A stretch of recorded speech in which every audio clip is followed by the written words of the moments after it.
Hello everyone, welcome to TET classes Chitra.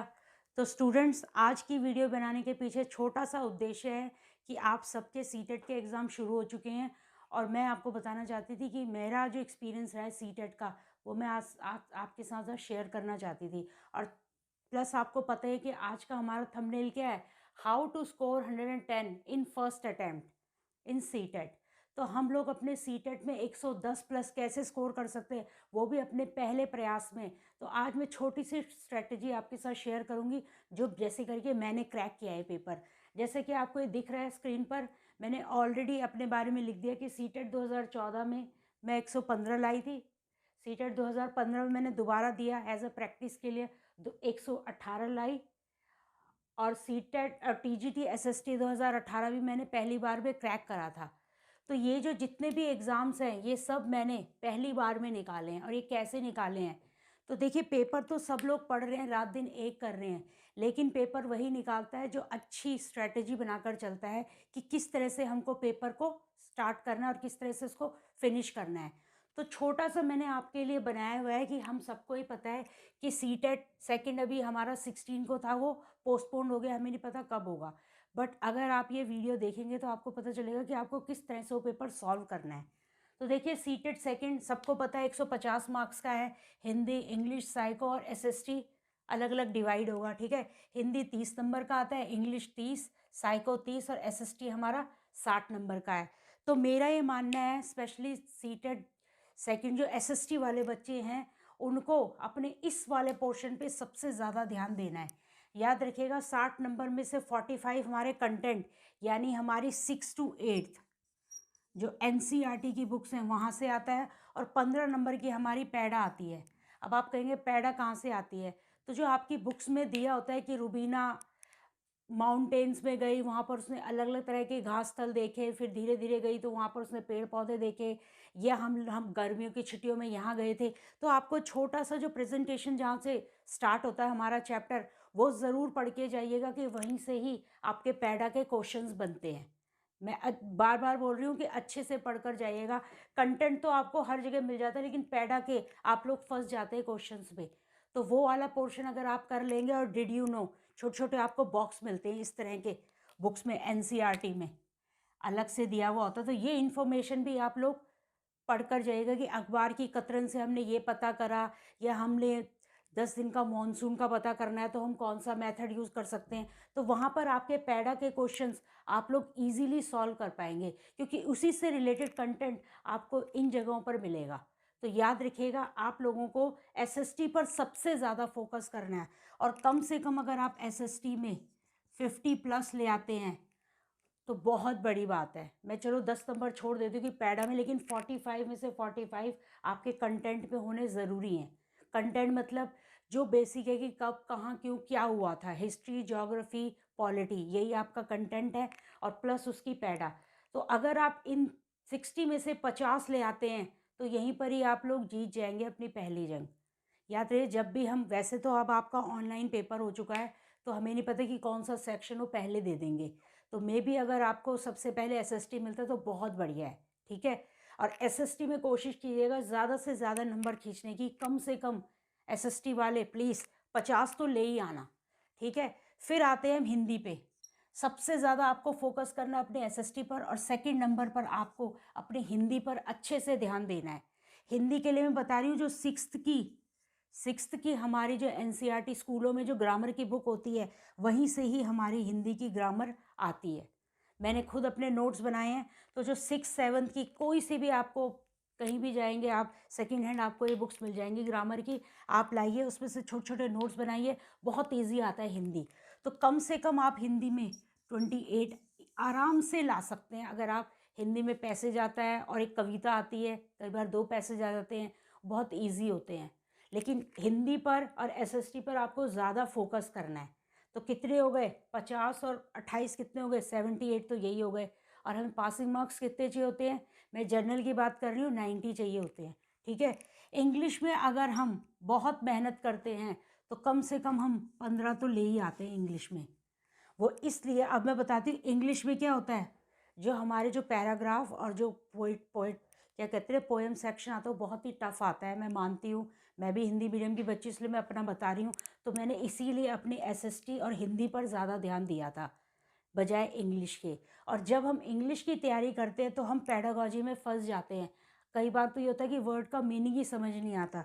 तो याद रखिएगा, इंग्लिश की ग्रामर और हिंदी की ग्रामर, ये मेरा पर्सनल एक्सपीरियंस है कि जब हम नोट्स बनाएं तो जहाँ पे आप हिंदी के नोट्स बनाते हैं ना, कि हिंदी में जैसे आपने नाम लिखा संज्ञा, संज्ञा के बारे में बना रहे हैं या सर्वनाम बनाने हैं, तो उसके साथ में संज्ञा आगे नाउन के बारे में, ठीक है, सर्वनाम, प्रोनाउन, एडजेक्टिव्स यानी विशेषण, तो ये आप साथ साथ लिखते हुए चलिएगा। ये बहुत ज़्यादा बेनिफिट देंगे आगे जब आप टीजीटी की तैयारी करेंगे। तो इसी में ही आगे आप ऐड करते हुए चलना अपने नोट्स। याद रखिएगा, नोट्स बना के ज़रूर चलना स्टूडेंट, ये आगे आपके ही काम आएंगे। तो हिंदी और इंग्लिश को साथ लेके चलेंगे तो आराम से हम इंग्लिश में 15 नंबर ईजीली ला सकते हैं।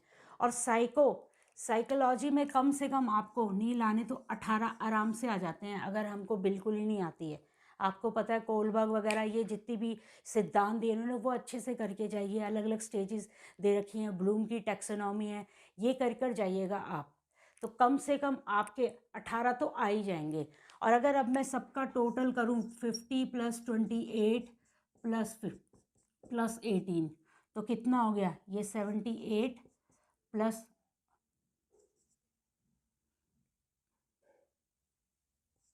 33, तो 78 + 33 कितना हो गया, 111।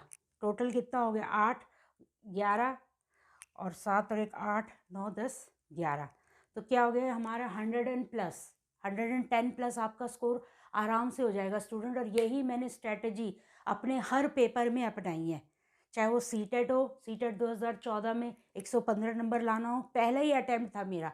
सीटेट 2015 मैंने दोबारा दिया क्योंकि हमारी टीजीटी की वैकेंसी नहीं आ रही थी, इसलिए मैंने कहा खाली बैठने से बेहतर है कि मैं दोबारा पेपर दे दूँ। 500 रुपये जाएंगे लेकिन तैयारी हो जाएगी।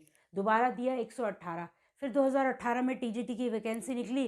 तो ये जो अगर मैं एक चीज़ और याद रखिए, अगर आपका ये जो एसएसटी का नींव अगर शानदार है, अगर आपने फाउंडेशन बहुत स्ट्रांग बनाई है, अच्छे से 6 to 8 की बुक्स आपने एनसीईआरटी की पढ़ ली है, तो याद रखिएगा आप टीजीटी एसएसटी भी आराम से निकाल लेंगे।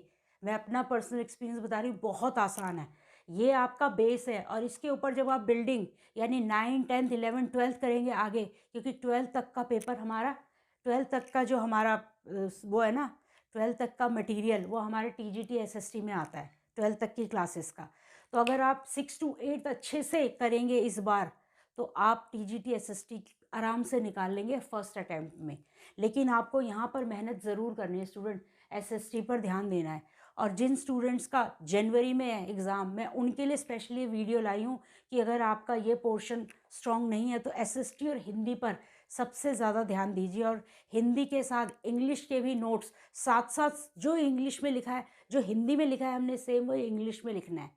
बहुत ईजी है। आपको पता है प्रोनाउन आ जाते हैं हमारे, क्या बताते हैं, प्रोवर्ब्स आ जाते हैं हमारे, क्या कहते हैं, ये सेंटेंस कनेक्टर आ जाते हैं, सब्जेक्ट वर्ब एग्रीमेंट आ जाता है। ये सब हम हिंदी में लेते हुए करेंगे। हिंदी में भी सेम यही चैप्टर्स हैं। तो अगर हम दोनों को एक साथ अगर हम जोड़ दें तो बहुत ईजी हो जाते हैं दोनों में नंबर लाने, हिंदी और इंग्लिश। तो एसएसटी और हिंदी पर सबसे ज़्यादा ध्यान दीजिएगा स्टूडेंट, क्योंकि यहीं से आप लोग कम से कम 80 नंबर तो आराम से खींच लेते हैं। और ये याद रखिएगा, बच्चे कहते हैं 90 ही नंबर तो लाने हैं। एक बात याद रखिए, मैं सिर्फ एक एक एग्जांपल दे रही हूँ। एक बच्चे के आए हैं 110 और एक बच्चे के आए हैं 90। अब ये दोनों बच्चे अगर टीजीटी एसएसटी में पेपर देते हैं डीएसएसबी का, तो याद रखिएगा ये जो 90 वाला बच्चा है ना, पहले इसको 110 तक जाना है। ये 90 वाले बच्चे को, जिसके 90 मार्क्स हैं, पहले उसको 110 यानी कि 20 नंबर की अलग से पढ़ाई करनी है, तब वो 110 वाले के साथ क्या करेगा, compete करेगा। क्योंकि 110, 120 जितने भी सीटेट में स्कोर करते हैं बच्चे, सब एक साथ आकर पेपर निकालते हैं। और आप लोगों को अपनी नींव यहीं पर ही स्ट्रॉन्ग करनी है। कोशिश कीजिए कि आपके 110 या 100 से ऊपर नंबर आए ही आए सीटेट में। उससे क्या होगा, आपका बेस इतना मजबूत हो जाएगा कि आप उसके ऊपर फिर जितना जो भी मटेरियल आप आगे पढ़ेंगे आप इजीली उसको समझ पाएंगे। बस मेरी यही इंटेंशन है ये सब बताने की। मैं ज़बरदस्ती नंबरों के पीछे नहीं जा रही हूँ, बट नंबर क्या बनाते हैं, इन नंबरों से पता चलता है कि हमको कितनी नॉलेज है अपने सब्जेक्ट की। ये जो हम पढ़ रहे हैं सिर्फ हम नंबर लाने की नहीं पढ़ रहे, हम अपनी नॉलेज को भी क्या कर रहे हैं, एक्सपेंड कर रहे हैं, बढ़ा रहे हैं। और यहीं से ही स्टार्ट हो जाती है हमारी नॉलेज की सीटेट से। इसी से ही हम आगे तैयारी करते हैं अपनी टीजीटी और पीजीटी की भी। तो बस मेरे को यही आपसे आज शेयर करनी थी अपनी स्ट्रेटजी, कि अगर आप लोग माने, अगर मेरी स्ट्रेटजी अगर आप फॉलो करें तो मैं ये जानती हूँ 100% कि इससे आपको नुकसान तो बिल्कुल नहीं होने वाला।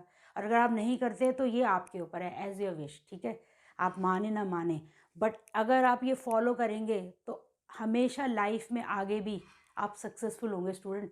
क्योंकि याद रखिएगा, जो रात दिन 12-13 घंटे पढ़ रहे हैं बच्चे और कह रहे हैं हम पढ़ रहे हैं, वो कभी भी पास नहीं होते। बच्चा वो पास होता है जो थोड़ा समय में पढ़ रहा है, मगर कहते हैं ना क्वालिटी एजुकेशन, क्वांटिटी मैटर नहीं करती, क्वालिटी एजुकेशन पे जाइए। थोड़ा पढ़िए लेकिन ऐसा पढ़िए कि हाँ, जब भी उठाओ तो ये रहे कि हाँ यार मुझे आता है। तो इस तरह से आपको इस पेपर की क्या, जितने भी आपके एग्ज़ाम आगे फ्यूचर में आए हैं उनकी तैयारी करनी है। और चलिए, ऑल द बेस्ट आपके सीटेट एग्ज़ाम्स के लिए। और सॉरी ये वीडियो थोड़ा लेट हो गई है, तो मिलते हैं हम अपनी अगली वीडियो में, तब तक के लिए नमस्कार।